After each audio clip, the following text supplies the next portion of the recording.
Hello friends, welcome back to my YouTube channel. ഇന്നൊരു പാൽപ്പേടയുടെ recipe ആയിട്ടാണ് വന്നിരിക്കുന്നത്. അതിനായി 3/4 കപ്പ് പാലും 1 സ്പൂൺ നെയ്യും ചേർത്ത് നന്നായി ഒന്ന് തിളപ്പിക്കുക.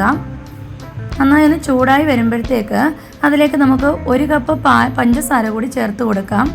എന്നിട്ട് നന്നായി ഒന്ന് ഇളക്കുക. പഞ്ചസാര പാലിലേക്ക് നന്നായി ചേർന്നതിന് ശേഷം അതിലേക്ക് 1/2 കപ്പ് പാൽപ്പൊടി കൂടി ചേർത്ത് കൊടുക്കുക.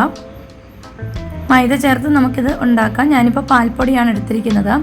പാൽപ്പൊടി ഇട്ട് കൈയെടുക്കാതെ തന്നെ നമുക്ക് ഇളക്കി കൊടുത്തുകൊണ്ടേ ഇരിക്കണം. അതല്ലെങ്കിൽ ഇത് പെട്ടെന്ന് അടി കരിഞ്ഞു പോകും. കട്ടിയുള്ളൊരു പാത്രത്തിൽ തന്നെ ഇത് ചെയ്യണം. നോൺ സ്റ്റിക്കിൻ്റെ പാത്രമായിരിക്കും ഏറ്റവും നല്ലത്. സ്റ്റീലിൻ്റെയൊക്കെ എടുത്തു കഴിഞ്ഞാൽ പെട്ടെന്ന് കരിഞ്ഞു പിടിക്കാൻ സാധ്യതയുണ്ട്. ഇടയ്ക്കിടയ്ക്ക് 1 സ്പൂൺ നെയ്യ് കൂടി ചേർത്ത് കൊടുക്കേണ്ടതായിട്ടുണ്ട്.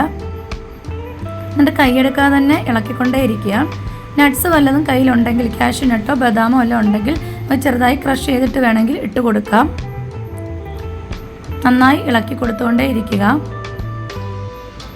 ഇപ്പോൾ ഒരു ഏകദേശം നല്ല രീതിയിൽ അതിൽ നിന്ന് വിട്ട് വരുന്നുണ്ട്, പാത്രത്തിൽ നിന്ന് വിട്ട് വരുന്നുണ്ട്. നല്ല രീതിയിൽ ഇത് നന്നായിട്ടൊന്നുകൂടെ ഒന്ന് ഇളക്കുക.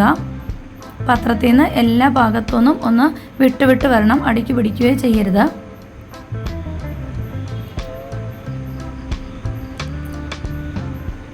ഏകദേശം ഒന്ന് പരുവാകുന്നുണ്ട്.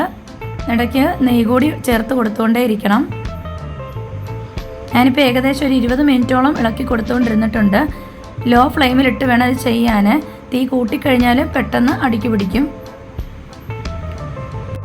ഇപ്പോൾ പാകത്തിനായിട്ടുണ്ട്. ഇനി നമുക്ക് തീ ഓഫ് ചെയ്ത് കൊടുക്കാം. എന്നാലും നന്നായിട്ട് ഒന്നുകൂടെ ഇളക്കിക്കൊണ്ടേ ഇരിക്കണം.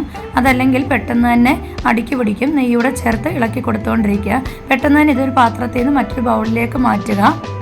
എന്നിട്ട് നമുക്ക് ഇഷ്ടമുള്ള ഷേപ്പിലെടുക്കാം. ഞാൻ ആദ്യം കുറച്ച് ഉരുളകളാക്കി മാറ്റി വെച്ചിട്ട് അതിന് നടുവിലൊരു ചെറിയൊരു കിഴുത്ത കൂടി ഇട്ട് ഇങ്ങനൊരു ഡിസൈനാക്കി വെച്ചിട്ടുണ്ട്. എല്ലാവർക്കും ഇഷ്ടപ്പെടുന്ന ഒരു വിഭവമാണ്, പ്രത്യേകിച്ച് കുട്ടികൾക്ക്. കടയിൽ നിന്നൊക്കെ വാങ്ങിച്ചു കൊടുക്കുന്നതിന് പകരം വീട്ടിൽ തന്നെ നമുക്കിതൊന്ന് തയ്യാറാക്കി കൊടുക്കാവുന്നതാണ്.